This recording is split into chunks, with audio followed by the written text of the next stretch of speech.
circulation of body fluids.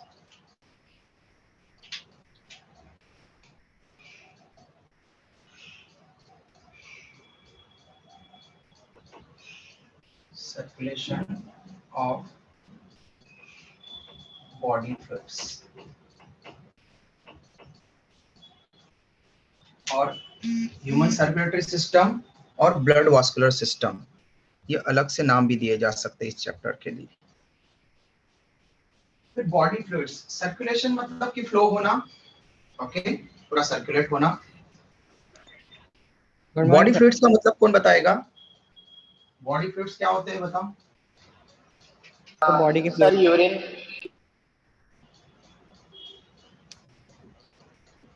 Urine body fluid है? हाँ ना सर, बॉडी किडनी से जो वेस्ट निकलता है वो बॉडी में जमा। पानी भी होगा, फिर पानी भी होगा फिर बॉडी फ्लूइड तो तुम्हारे अकॉर्डिंग।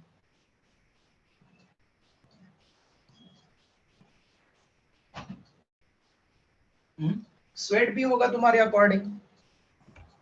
हाँ सर। हाँ, बॉडी फ्लूइड्स मतलब वो जो हमेशा बॉडी के अंदर अवेलेबल रहते हैं, ओके, और exchange and transport of materials करवाते हैं। बॉडी फ्लूइड्स का डेफिनेशन क्या होता है? बॉडी फ्लूइड्स मतलब ये नहीं कि बॉडी के अंदर मिलने वाला कोई भी लिक्विड बॉडी फ्लूइड हो जाए। माइक ऑफ कर लीजिए बेटा। बॉडी फ्लूइड्स का मतलब होता है those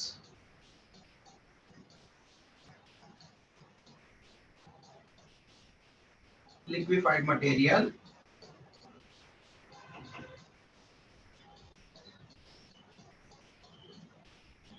which found in body of an organism,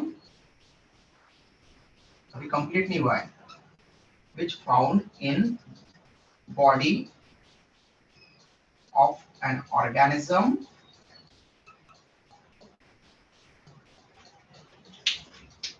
to perform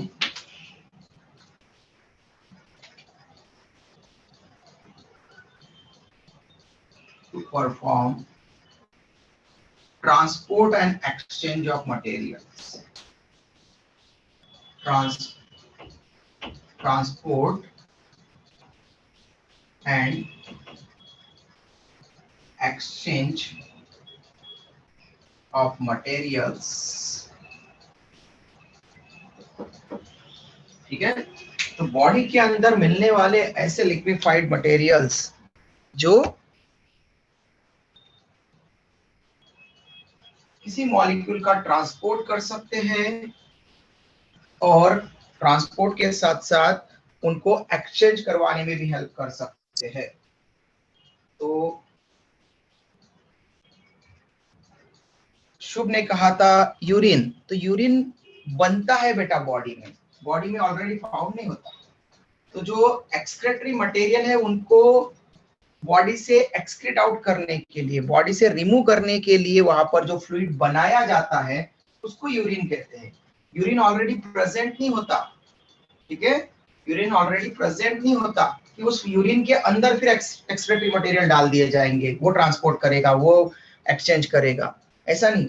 जो harmful excretory materials, nitrogenous wastage और एक्सक्रेटरी मटेरियल्स, हार्मफुल मटेरियल्स जो ब्लड में ज्यादा हो जाते हैं या फिर ब्लड में मिलने पर वो हमारी बॉडी को हार्म कर सकते हैं, उनको नेफ्रॉन की हेल्प से फिल्ट्रेशन प्रोसेस के बाद, अल्ट्रा फिल्ट्रेशन के बाद में और रीअब्जॉर्प्शन प्रोसेस के बाद, सिलेक्शन के बाद, सिलेक्टिव अब्जॉर्प्शन के बाद उनको वहां पर जो मटेरियल बनता है, फ्लूइड बनता है, उसको यूरिन बोलते हैं और वो यूरिन पास आउट हो जाता है। तो यूरिन ऑलरेडी प्रेजेंट नहीं होता बेटा बॉडी में, ओके। तो हार्मफुल एक्सक्रेटरी मटेरियल का कॉम्बिनेशन वाटर के साथ में, नाइट्रोजनस वेस्टेज की में यूरिया, यूरिक एसिड, इस तरह के मटेरियल के साथ में, उसको हम यूरिन बोलते हैं।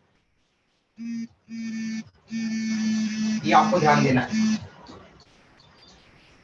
तो इसलिए यूरिन, स्वेट ये बॉडी फ्लूइड्स नहीं है जब हम बायोलॉजिकल टर्म्स में बोलेंगे। तब जनरल टर्म्स में बोलेंगे तो आप जनरल टर्म्स में आप साइंस के स्टूडेंट हो, आप बायोलॉजी पढ़ रहे हो, देयरफॉर आपको उस टर्म के लिए स्पेसिफिक होने की जरूरत है। तो ऐसे बॉडी मटेरियल जो बॉडी के अंदर ऑलरेडी मिलते हैं, ठीक है, और बॉडी में ट्रांसपोर्ट एंड एक्सचेंज का काम करेंगे, उनको कहते हैं body fluids. Major body fluid हमारे पास में ब्लड है, मेन या मेजर बॉडी फ्लूइड ब्लड है, लेकिन ब्लड के साथ साथ कुछ अदर बॉडी फ्लूइड्स भी मिलते हैं। ओके, बॉडी फ्लूइड्स में नंबर 1 हो गया ब्लड, जो सर्कुलेट होगा ब्लड वेसल्स में हमारे, और ऑक्सीजन CO2 का ट्रांसपोर्ट करवाएगा, ग्लूकोज का ट्रांसपोर्ट करवाएगा, ग्लूकोज का एक्सचेंज करवाएगा, हार्मोन का ट्रांसपोर्ट करके हार्मोन्स को दूसरी रिक्वायर्ड सेल्स को देगा। ठीक है, तो ब्लड इस तरह से ट्रांसपोर्ट एंड एक्सचेंज में पार्टिसिपेट कर रहा है, ऑलरेडी मिलता है हमारी बॉडी के अंदर। ब्लड के अलावा और कौन कौन से बॉडी फ्लूइड्स हो सकते हैं बेटा, जल्दी बताओ। Plasma, lymph, seminal fluid, lymph, very good, lymph. बेटा सेमाइनल फ्लूइड भी बनता है, मिलता नहीं है। ओके, सेमाइनल फ्लूइड भी बनता है, मिलता नहीं है प्लाज्मा। ऐसा तो फिर आप स्टमक में गैस्ट्रिक जूस है तो उसको गैस्ट्रिक जूस को भी बोल दोगे आप, तो सलाइवा को भी बोल दोगे बॉडी फ्लूइड, तो नहीं, जो ऑलरेडी मिलता है और ट्रांसपोर्ट एंड एक्सचेंज का पार्टिसिपेट करता है। ओके, उसी टाइम पर स्प्लिट आउट नहीं होता, उसी टाइम पर बनता नहीं है, ऑलरेडी मिलता है सेल के अंदर, तो सेमाइनल फ्लूइड नहीं बोलेंगे। ब्लड, लिम्फ के बाद में और कौन बताएगा? Pericardial fluid. प्लाज्मा ब्लड का ही पार्ट होता है बेटा, ओके, ब्लड के अंदर प्लाज्मा आता है। और कौन बता रहा था? प्लाज्मा के साथ में किसी की आवाज आ रही थी। और sir pericardial fluid. Pericardial fluid, again pericardial fluid वहीं पर प्रेजेंट रहता है बेटा, कार्डिया की मेम्ब्रेन में। ठीक है, मतलब हार्ट की कवरिंग्स में, वो कहीं पर सर्कुलेट नहीं होता, वो कहीं पर फ्लो नहीं होता। ठीक है, वहीं पर प्रेजेंट है, वो किसी तरह के ज्यादा एक्सचेंज में पार्टिसिपेट नहीं करता, वो केवल शॉक अब्जॉर्प्शन वगैरह के लिए अवेलेबल है वहां पर।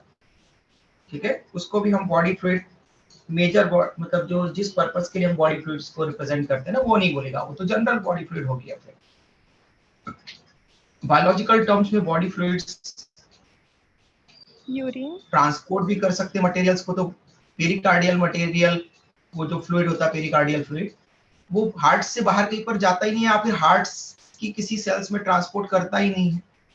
एक्सचेंज में भले ही पार्टिसिपेट करेगा, लेकिन ट्रांसपोर्ट नहीं। Transport as well as exchange दोनों पार्ट्स करना चाहिए।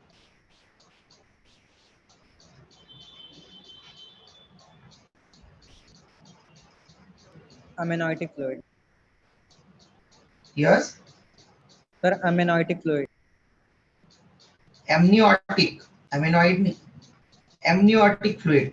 एमनियोटिक Yes, फ्लूइड भी sir. बेटा, एमनियोटिक फ्लूइड में कोई एक्सचेंज नहीं हो रहा है, अम्बिलिकल कॉर्ड से सीधा फीटस के पास में मदर के मटेरियल्स आ रहे हैं। एमनियोटिक फ्लूइड में कोई एक्सचेंज नहीं हो रहा है, एमनियोटिक फ्लूइड तो केवल शॉक अब्जॉर्प्शन के लिए पड़ा है। तो नेक्स्ट है टिश्यू फ्लूइड। नहीं बेटा, यूरिन को हम पहले ही मना कर चुके हैं, शुभ ने बोला था स्टार्टिंग में। Sir digestive enzyme. Tissue fluid, okay, tissue fluids. Tissue fluid मतलब डिफरेंट टिश्यूज के पास में, ये टिश्यू की सेल्स है, ओके, ये अनदर टिश्यू की सेल्स है। तो सेल्स के बीच में गैप रहता है कुछ, ओके, कितना भी कॉम्पैक्टली अरेंज वहां पर सेल्स हो, वो एक दूसरे के साथ में फ्यूज नहीं होती। चाहे प्लांट सेल वॉल है तो भी प्लांट सेल वॉल वहां पर एक तरफ से फ्यूज होगी, एक सेल वॉल दूसरी सेल वॉल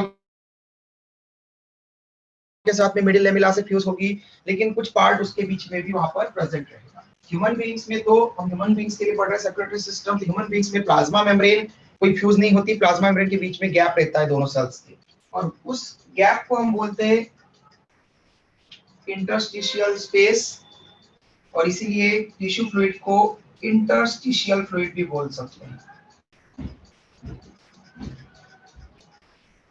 इंटरस्टिशियल फ्लूइड, और एक और नाम दे सकते हैं हम कि सेल्स के, दो सेल्स के बीच में है, ओके, दो सेल्स के बीच में ट्रांसपोर्ट एंड एक्सचेंज कॉज करवा रहा है, तो दो सेल्स के बीच में है, तो इसीलिए इसको हम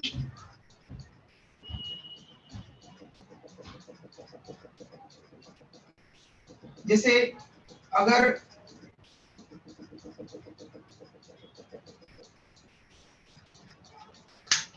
एक स्कूल के अंदर ही दो ग्रुप्स है और उन दोनों ग्रुप्स में अगर कोई कंपटीशन हो रहा है तो हम उसको बोलेंगे इंट्रा स्कूल कंपटीशन, ओके, एक ही स्कूल के दो ग्रुप्स के बीच में। लेकिन अगर दो अलग अलग स्कूल के बीच में अगर कंपटीशन हो रहा है तो उसको क्या बोलेंगे? Inter school inter inter school competition बोलेंगे ना। तो ऐसे ही दो सेल्स के बीच में फ्लूइड है तो उसको क्या बोल सकते हैं? Intracellular fluid. इंट्रासेलुलर क्यों? अभी अभी तो स्कूल के, दो स्कूल के बीच में है तो इंटरसेलुलर बोला, अब दो सेल्स के बीच में तो इंट्रा कैसे क्या आ गया वहां पर? इंटर आएगा ना, इंटरसेलुलर फ्लूइड। दो सेल्स के बीच में है तो उसको इंटरसेलुलर फ्लूइड बोलेंगे। इंटर मतलब दो के बीच में है, इंट्रा मतलब विद इन, अंदर है, एक के अंदर है, तो साइटोप्लाज्म क्या हो जाएगा? इंट्रासेलुलर फ्लूइड हो जाएगा, लेकिन वो बॉडी फ्लूइड नहीं है, तो इंटरसेलुलर फ्लूइड, ओके, आईसीएफ भी बोल सकते हैं। और एक सेल के बाहर है, सेल के बाहर, सेल के अंदर वाला साइटोप्लाज्म, सेल के बाहर है टिश्यू फ्लूइड, इसलिए उसको क्या बोल सकते हैं हम? Extra cellular fluid, okay, cell के बाहर, therefore extra cellular fluid, ECF. Tissue fluid को ईसीएफ भी बोलते हैं, एक्स्ट्रा सेलुलर फ्लूइड, या फिर इंटरसेलुलर फ्लूइड और इंटरस्टिशियल फ्लूइड, ये अलग अलग नाम दिए जा सकते हैं। एक और फ्लूइड होता है जो स्पेसिफिक, मतलब एक तरह से वो टिश्यू फ्लूइड ही है, इवन लिम्फ भी एक तरह का टिश्यू फ्लूइड ही है, ओके। तो एक और टिश्यू फ्लूइड होता है, एक और टिश्यू फ्लूइड होता है जिसको हम सेरिब्रोस्पाइनल फ्लूइड बोलते हैं। कहां कहां मिलता है बेटा ये?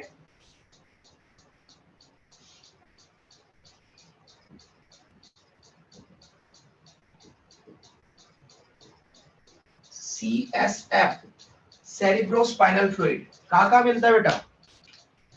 सब ब्रेन में मिलता है, मेनिंजिस के पास। मेनिंजिस के बाहर? नहीं सर, पास और स्पाइनल कॉर्ड से जब जुड़ा हुआ रहता है शॉक एब्जॉर्बर के लिए।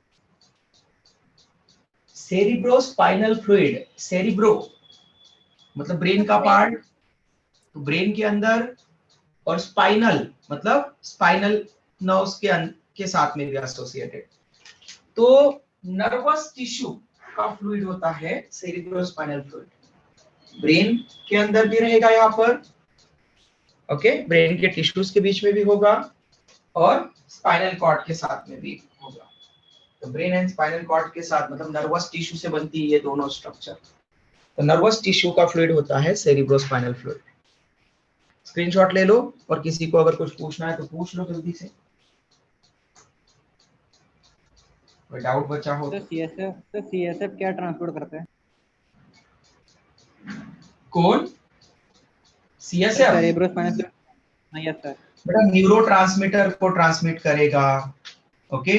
उसके साथ में हम पढ़ते हैं कि नर्वस सेल्स को एक्टिव होने के लिए सोडियम पोटेशियम पंप ऑपरेट होना चाहिए, तो सोडियम और पोटेशियम जो है वो सेल के बाहर और सेल के अंदर ट्रांसपोर्ट करता रहता है, जिससे न्यूरॉन एक्टिव या डीपोलराइज हो सकते हैं।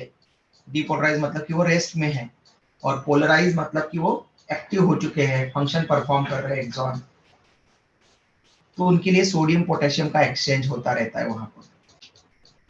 सोडियम पोटेशियम आयंस को एक्सचेंज करवाना, न्यूरोट्रांसमीटर को रिलीज करवाना। ओके,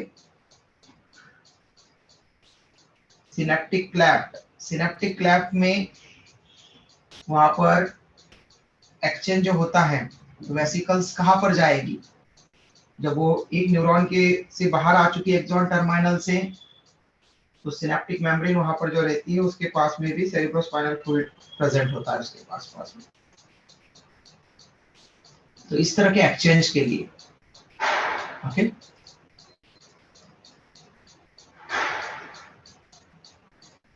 और किसी को कोई डाउट है? ओके, स्क्रीनशॉट हो गया बेटा तीनों बैचेस में?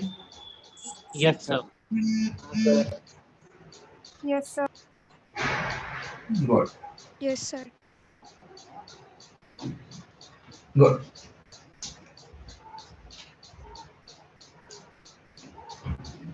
तो सबसे मेजर बॉडी फ्लूइड है ब्लड, और इस चैप्टर में हमको ब्लड से रिलेटेड ही टर्म्स को ज्यादा एक्सप्लेन करना है। लिम्ब को हम बहुत ही ब्रीफ में पढ़ेंगे, और सेरिब्रोस्पाइनल फ्लूइड और टिश्यू फ्लूइड्स के बारे में हम डिफरेंट चैप्टर्स में पढ़ते रहते हैं। सेरिब्रोस्पाइनल फ्लूइड से रिलेटेड हम नर्वस सिस्टम वाला neural control and coordination chapter पढ़ेंगे, उसमें नर्वस टिश्यू है और नर्वस टिश्यू के बीच में वहां पर प्रेजेंट होता है सेरिब्रोस्पाइनल फ्लूइड। तो इस चैप्टर में ह्यूमन सर्कुलेटरी सिस्टम में ब्लड के ऊपर मेन चैप्टर है डिपेंडेंट है, और ब्लड से ही जब हम आरबीसी और प्लेटलेट्स को निकाल देते हैं तो बच जाता है लिम्ब। ओके, तो इसीलिए हम उसको लिम्ब को वहां पर डिफाइन करेंगे। नेक्स्ट टॉपिक को ब्लड। एक एडल्ट ह्यूमन बीइंग में ऑन एन एवरेज कितना ब्लड होता है बेटा?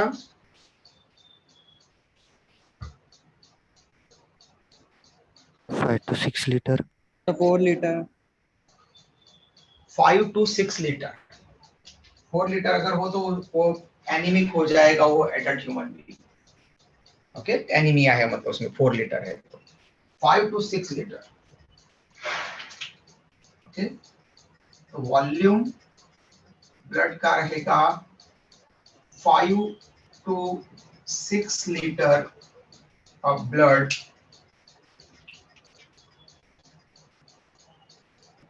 in an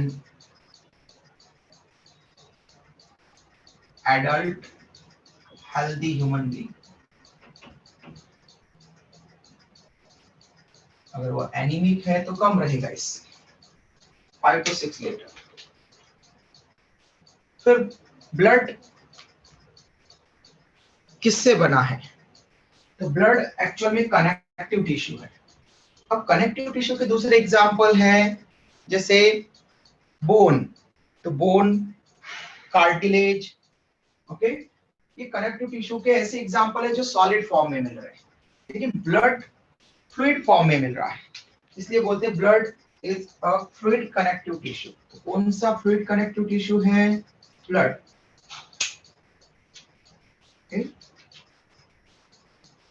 blood is a fluid connective tissue.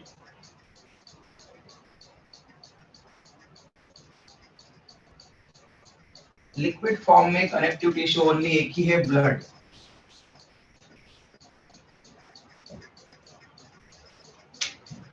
Okay, तो कनेक्टिव टिश्यू है जैसे हमारी मसल मस्कुलर टिश्यू से बनती है, हमारा brain spinal cord nervous tissue से बनता है, हमारी स्किन इपिथेलियल टिश्यू से बनती है, वैसे ही बोन, कार्टिलेज, ब्लड ये कनेक्टिव टिश्यू से बनता है।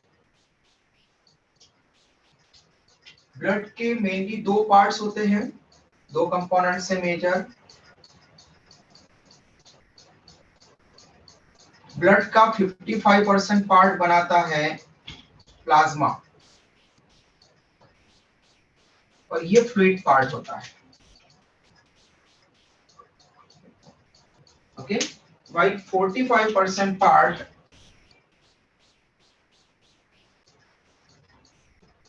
बनाती है कॉर्पसल्स, मतलब सेलुलर फॉर्म्स, जिनको फॉर्म एलिमेंट्स भी बोलते हैं।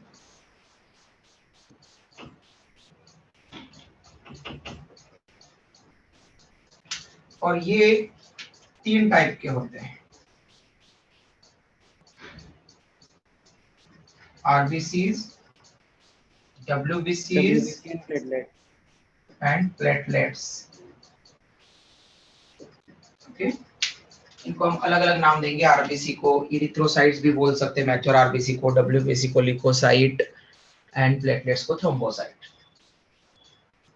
तो 55% पार्ट प्लाज्मा बना रहा है, मेजर पार्ट प्लाज्मा बना रहा है, वो फ्लूइड है, और 45% पार्ट सेल वाला है, सेलुलर है, मतलब नॉन फ्लूइड है, लेकिन फिर भी हम इसको फ्लूइड कनेक्टिव टिश्यू बोलते हैं। क्यों? क्योंकि मेजर पार्ट फ्लूइड है, और जैसे आपने देखा होगा रिवर में मास फ्लो होता है, ट्रांसपोर्टिंग प्लांट वाले चैप्टर में भी हमने मास फ्लो पढ़ा था कि मास फ्लो में क्या होता है कि एक लिक्विड अपने साथ में सॉल्यूट को लेकर के जाता है। ओके, सॉलिड चीजों को भी, सॉल्यूट को भी लेकर के जाता है। तो जैसे हमने ट्रांसपोर्ट में मास फ्लो पढ़ा था, तो वहां पर भी हमने एक एग्जांपल दिया था कि रिवर में जैसे इनवर्टिब्रेट्स होते हैं, छोटे छोटे फिशेस होती है छोटी छोटी, तो उसमें क्या होता है कि रिवर के फ्लो के साथ में वो रिवर पानी इतने तेज बह करके जाता है कि उनको भी, ऑर्गेनिज्म को भी अपने साथ में बहा करके ले जाता है। ओके, उसको बोलते हैं मास फ्लो। तो वैसे हमने ट्रांसपोर्ट में पढ़ा था कि फ्लोएम, जो फ्लोएम होता है फूड के ट्रांसलोकेशन के लिए, उसमें सुक्रोज का ट्रांसपोर्ट भी मास फ्लो होता है, क्योंकि सुक्रोज के कारण कॉन्सेंट्रेशन बढ़ जाने के कारण जाइलम से बहुत लार्ज अमाउंट में वाटर फ्लोएम में आता है, और फ्लोएम के साथ में फिर उस सुक्रोज को बहा करके लेकर के जाता है फ्लोएम में वाटर। ओके, तो वो भी मास फ्लो है प्रोसेस हम लोग। ओके, उसी तरह से यहाँ पर भी प्लाज्मा वहां पर मास फ्लो करवाएगा, मतलब प्लाज्मा फ्लूइड है और उसके साथ में वो आरबीसी डब्ल्यूबीसी प्लेटलेट्स को बहा करके ले जाता है। ओके, इसलिए हम बोलते हैं कि वो बह रहा है, फ्लूइड पार्ट है। ठीक है, क्लियर? अब जैसे मिल्क को भी हम फ्लूइड बोलते हैं, लेकिन मिल्क में भी मिल्क प्रोटीन होते हैं, कैल्शियम होता है, ठीक है, कुछ विटामिन होते हैं, एक्सेप्ट विटामिन सी। मिल्क में विटामिन सी कभी नहीं मिलता, ये ध्यान रखना। तो मिल्क में भी ये कुछ सॉल्यूट है, प्रोटीन है, कुछ विटामिन है, कुछ मिनरल्स है। ओके, तो ये भी उसके साथ में वहां पर, तो हम मिल्क को भी फ्लूइड बोलते हैं। ठीक है, तो इसलिए ब्लड भी मेनली फ्लूइड होने के कारण और इन मटेरियल्स को फ्लो करने के कारण उसको हम फ्लूइड बोलते हैं। ठीक है, इतना स्क्रीनशॉट ले लो, फिर हम प्लाज्मा के बारे में पढ़ते हैं फिर नेक्स्ट।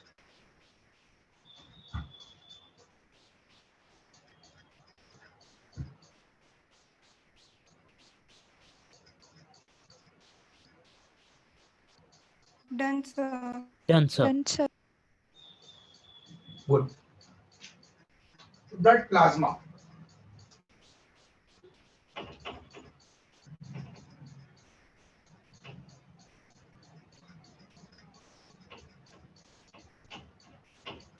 आपने प्लाज्मा के बारे में सुना होगा।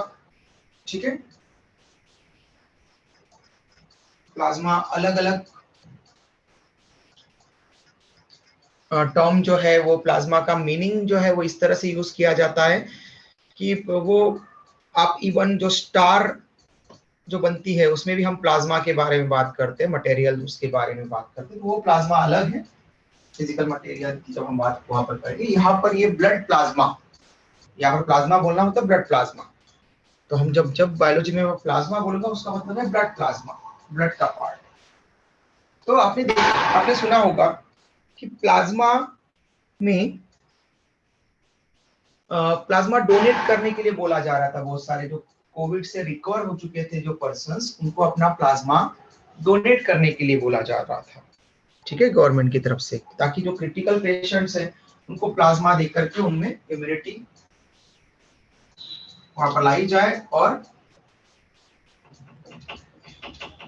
उनको बचाने की कोशिश की जाए। ठीक है, क्या जल्दी से रिकवर करने की, अगर वो बच सकते हैं तो जल्दी से रिकवर करने की कोशिश की जाए। ठीक है, तो बताओ उसमें प्लाज्मा क्यों डोनेट करने के लिए बोल रहे थे?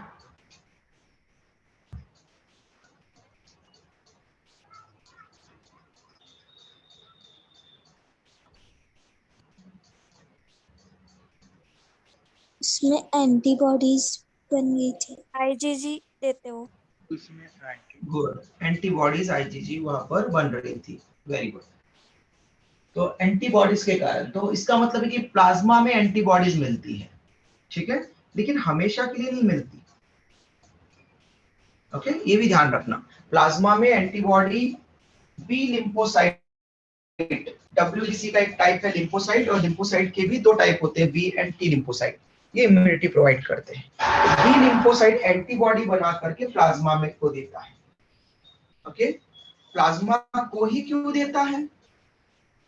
अपने पास में क्यों नहीं रखता एंटीबॉडी को? प्लाज्मा को क्यों बना करके दे रहा है? बी सेल्स एंटीबॉडी फॉर्मेशन में हेल्प करेगा, और वो एंटीबॉडी प्लाज्मा में रहती है। तो बी एंटीबॉडी बना रहा है, तो बी अपने पास में क्यों नहीं रख रहा है?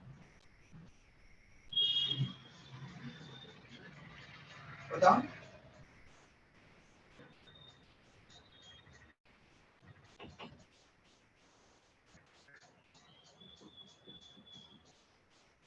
बताओ बेटा।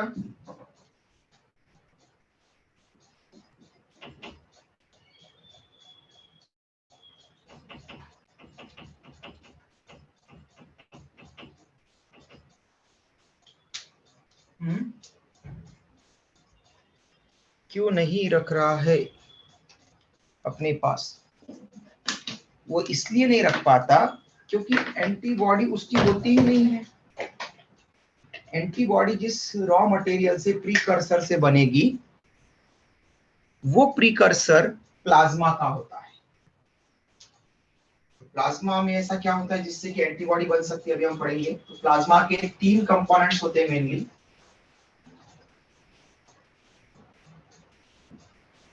प्लाज्मा के अंदर तीन चीजें मिलेगी आपको। सबसे ज्यादा क्वांटिटी में मिलेगा वाटर, जिसके कारण उसकी फ्लूइडिटी बन रही है। तो वाटर, ब्लड का 55% प्लाज्मा है, और अब हम ओनली उस प्लाज्मा की बात कर रहे हैं। अब हम कॉर्पसल्स को हटा दिया, तो प्लाज्मा मतलब आप जितना प्लाज्मा है उसको 100% कंसीडर करेंगे, और उस प्लाज्मा का वाटर कितना प्रोपोर्शन वहां पर प्लाज्मा बनाने में हेल्प करता है? तो अबाउट 92%, मतलब more than 90%। Okay, about 92% part blood plasma का वाटर फॉर्म करता है, वाटर है वहां पर, ठीक है। और वाटर के बारे में तो कुछ ज्यादा लिखने की जरूरत ही नहीं, आप बचपन से ही वाटर के बारे में पढ़ते रहते हैं। तो नेक्स्ट है प्लाज्मा प्रोटीन्स। ओके, वो प्रोटीन जो प्लाज्मा में मिलते हैं उनको हम बोलेंगे प्लाज्मा प्रोटीन्स।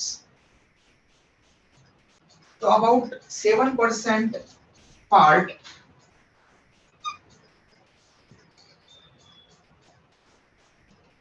प्लाज्मा का स्पेशल टाइप के प्रोटीन्स बनाते हैं, जिनको हम प्लाज्मा प्रोटीन्स बोलते हैं। और ये तीन टाइप के होते हैं plasma proteins. Albumin, globulin and fibrinogen. Okay, तीन टाइप के प्रोटीन्स होते हैं प्लाज्मा के पास, albumin, globulin and fibrinogen. Albumin type के प्रोटीन सॉल्यूट कॉन्सेंट्रेशन मेंटेन करते हैं, ऑस्मोटिक बैलेंस बनाते हैं, मतलब कि जो एक्सचेंज है उसमें पार्टिसिपेट करते हैं। जो इलेक्ट्रोलाइट का कॉन्सेंट्रेशन है, ऑस्मोटिक बैलेंस, वो बनाने में हेल्प करते हैं। बफर, पीएच, ब्लड एक बफर की तरह काम करता है, तो उसको मेंटेन करने का काम करते हैं एल्ब्यूमिन प्रोटीन। ओके, तो ये सॉल्यूट कॉन्सेंट्रेशन मेंटेन करने में, मतलब ऑस्मोटिक बैलेंस बनाने में हेल्प करते हैं। एल्ब्यूमिन प्रोटीन का काम है सॉल्यूट का ट्रांसपोर्ट मेंटेन करना ब्लड के अंदर, और इस तरह से पूरा ऑस्मोटिक बैलेंस बना करके रखना। Globulin, globulin protein immunity provide करते हैं, इम्यूनिटी प्रोवाइड करते हैं। ओके, एक स्टूडेंट ने बताया था कि प्लाज्मा में एंटीबॉडी होती है और एक स्टूडेंट ने बोला था आईजीजी होती है। ओके, किसने बताया था बेटा आईजीजी? मैंने करेक्ट बताया था। नाम कांचन। बताओ बेटा आपका। Kanchan, very good.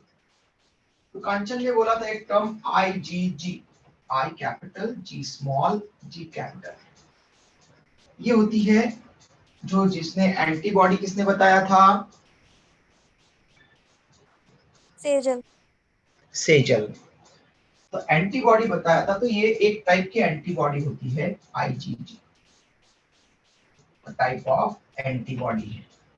तो एंटीबॉडी 5 टाइप्स की पढ़ेंगे हम लोग। इम्यूनिटी आप लोग को, इम्यूनोलॉजी आपको चैप्टर है, ह्यूमन हेल्थ एंड डिसीज में इम्यूनिटी के बेसिस पर पढ़ेंगे और वहां पर एंटीबॉडी भी आपको सिलेबस में है। ओके, तो 5 टाइप की एंटीबॉडीज बनती है। एंटीबॉडीज को केमिकली हम बोलते हैं इम्यूनोग्लोबुलिन्स, इम्यूनोग्लोबुलिन्स। इसीलिए इम्यूनो का आई एंड ग्लोबुलिन का जी ये होता है। फिर ये 5 टाइप के होते हैं, IgA, IgG, IgD, IgM IgE and IgE। Okay, ये 5 टाइप के इम्यूनोग्लोबुलिन्स होते हैं। ओके, इसको याद रखने के लिए मैं एक स्टूडेंट था, एक सेकंड, उसका नाम तो याद नहीं मैंने, लेकिन मैंने जिस तरह से उसके सरनेम से याद किया था इसलिए वहां पर ये था। ठीक है, 2-3 साल पहले एक स्टूडेंट था अपने पास में जिसका सरनेम था गेडाम। ओके, तो आप यहाँ से याद रख सकते हैं। ओके, IgGEBAM, सीरियल नंबर में IgADEGM ऐसा है। ओके, लेकिन उसके सरनेम में ही आ रहा था, तो उसको मैंने बताया था देखो तुम्हारे सरनेम में ही 5 एंटीबॉडीज के नाम है। तुम्हारे पास में 5 एंटीबॉडी हो या ना हो, लेकिन तुम्हारे सरनेम में ही 5 एंटीबॉडी के वहां पर टाइप्स वहां पर दिए। ओके, तो ये एंटीबॉडी 5 टाइप्स की, IgA, IgD, IgE, IgG and IgM, ये एंटीबॉडीज होती है वहां पर। ओके, तो इम्यूनोग्लोबुलिन्स, क्या बोला हमने? Immunoglobulins, globulins. ओके, तो ग्लोबुलिन प्रोटीन प्लाज्मा प्रोटीन होते हैं, प्लाज्मा प्रोटीन। इसलिए जो एंटीबॉडी बनती है, इम्यूनोग्लोबुलिन्स बनते हैं, वो तो प्लाज्मा के पास में प्रीकर्सर है उनके ग्लोबुलिन्स। तो ग्लोबुलिन्स 3 टाइप के होते हैं, ग्लोबुलिन्स भी 3 टाइप के होते हैं, alpha beta gamma. Alpha globulins, beta globulins and gamma globulins. तो उनमें से जो गामा ग्लोबुलिन्स है, वो गामा ग्लोबुलिन्स इम्यूनिटी वहां पर इम्यूनोग्लोबुलिन्स बनाते हैं। ठीक है, तो गामा ग्लोबुलिन्स इम्यूनोग्लोबुलिन्स फॉर्म करते हैं। लेकिन इस प्रोसेस के लिए बी लिम्फोसाइट डिफरेंशिएट होना चाहिए, बी लिम्फोसाइट्स वहां पर एक्टिव होना चाहिए, तब जाकर के प्लाज्मा के अंदर जो प्रोटीन्स पड़े हैं, ग्लोबुलिन प्रोटीन्स, उनकी भी गामा ग्लोबुलिन्स, वो गामा ग्लोबुलिन्स प्रोटीन्स एंटीबॉडी बनाने लग जाते हैं। तो उसका सिग्नल देती है बी लिम्फोसाइट सेल्स। ओके, तो B lymphocyte cells immunity provide करने में हेल्प करती है, लेकिन एक्चुअल में वो जो एंटीबॉडी बनाती है वो प्रोटीन है, और वो प्रोटीन कौन से है? Gamma globulin protein.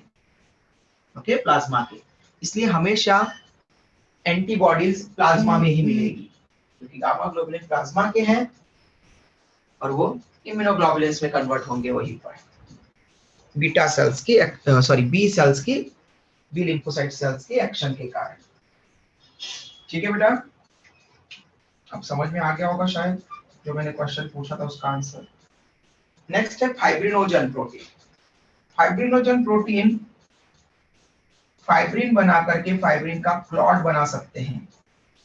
तो ब्लड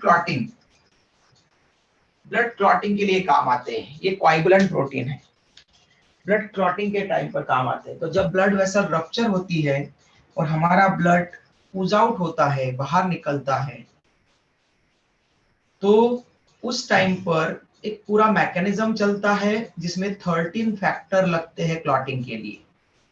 तो क्लॉटिंग के लिए 13 फैक्टर होते हैं और उनमें से एक मेजर फैक्टर होता है एक प्लाज्मा प्रोटीन फाइब्रिनोजन, जो फाइनली फाइब्रिनोजन से फाइब्रिन के थ्रेड बना करके क्लॉट बनाता है। इसलिए क्लॉटिंग में हेल्प करता है। लेकिन क्लॉटिंग करवाने के लिए और भी दूसरे कोएगुलेंट प्रोटीन पार्टिसिपेट करते हैं और कोएगुलेंट पार्टिसिपेट करते हैं। उनमें से एक कैल्शियम आयन भी है, ओके, थ्रोम्बोप्लास्टिन, एंटीसीडेंट, टीपीए भी है, थ्रोम्बोसाइट से निकलने वाला, इसलिए थ्रोम्बोसाइट भी क्लॉटिंग में हेल्प करेगी। ओके, तो ऐसे अलग अलग हम वहां पर रिप्रेजेंट करते हैं। क्लियर बेटा?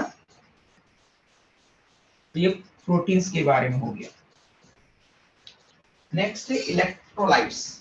तो अबाउट 1% बचा, मतलब ट्रेसेस में मिलेंगे, बहुत ही कम। Sodium ion, potassium ion, okay, bicarbonate,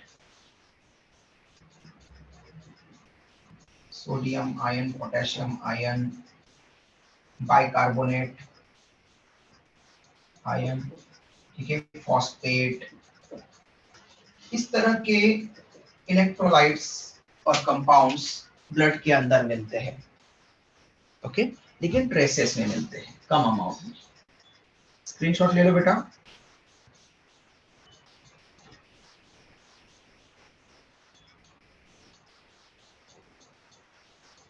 Done, sir. Done sir. Okay बेटा, Done, sir. Done sir. ठीक है बेटा।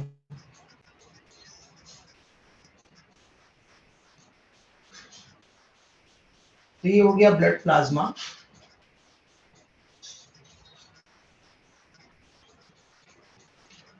ब्लड प्लाज्मा के बाद में नेक्स्ट है कॉर्पसल्स वाला पार्ट। कॉर्पसल्स में 3 टाइप की कॉर्पसल्स हमें पता है, RBC, WBC and platelets. Number 1 corpuscles में नंबर 1 आरबीसी।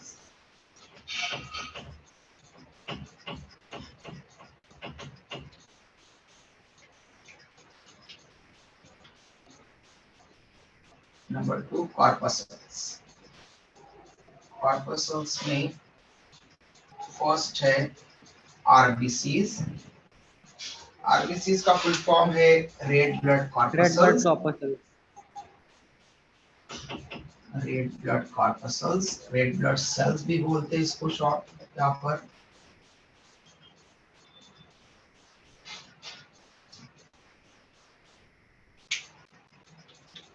आरबीसी रेड होती है क्योंकि इसके अंदर हीमोग्लोबिन, रेडिश पिंकिश कलर का रेस्पिरेटरी पिगमेंट हीमोग्लोबिन होता है।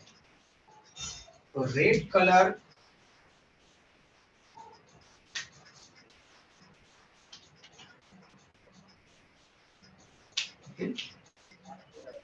Red colour of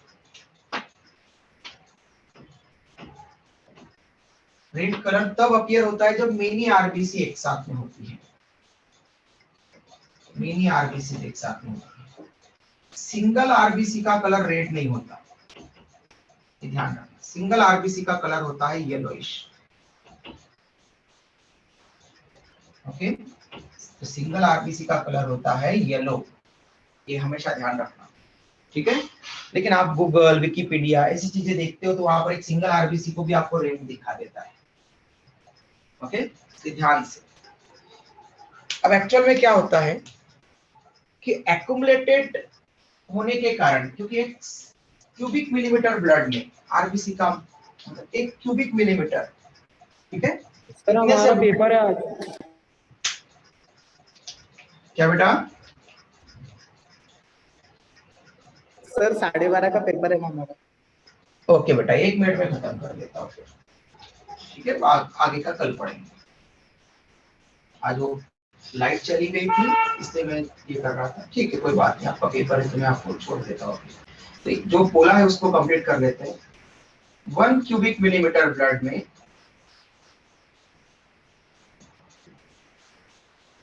4.5 to 5.5 millions of RBCs होती है। इतने से ब्लड में 45 लाख टू 55 लाख आरबीसी एक एवरेज ह्यूमन बीइंग में होती है। इसलिए वो एक साथ में इतनी एग्रीगेटेड होती है, एक्यूमुलेटेड होती है, इसलिए उनका कलर रेड दिखता है। ओके, इसलिए हमको ब्लड रेड कलर का दिखता है क्योंकि उसमें आरबीसी एबंडेंस में है। क्लियर? इतना इंफॉर्मेशन ले लो आरबीसी के बारे में। फर्दर इंफॉर्मेशन और डब्ल्यूबीसी प्लेटलेट्स के बारे में कल पढ़ेंगे। सर क्या बेटा? सर मेल और फीमेल में दोनों में इतने ही आरबीसी होते हैं, 4.5 से 5.5 मिलियन। हमने एवरेज बोला ना बेटा, मेल और फीमेल बोला नहीं। अभी कल के दिन हम बोलेंगे 4.5 to 5 मिलियन आरबीसीज फीमेल में रहेगी पर क्यूबिक मिलीमीटर ब्लड, 5 से 5.5 million RBCs per cubic millimetre blood male में होगी। तो फीमेल के कंपैरिजन में मेल में थोड़ी आरबीसी ज्यादा होती है, इसलिए हमने दोनों का एवरेज दिया है वहां पर। अभी हमने ह्यूमन बोला है, ओके, मेल या फीमेल नहीं बोला है। तो 4.5 to 5 मिलियन आरबीसीज फीमेल में और 5 to 5.5 millions of RBCs per cubic millimetre of blood male में मिलती है। ओके बेटा? Yes sir. चलो ठीक है बेटा, बाय, टेक केयर। पेपर दो आप लोग अपना, ठीक है। Bye, कल sir. मिलते हैं। वीडियो कब तक अपलोड होगा? Bye sir. Bye, sir.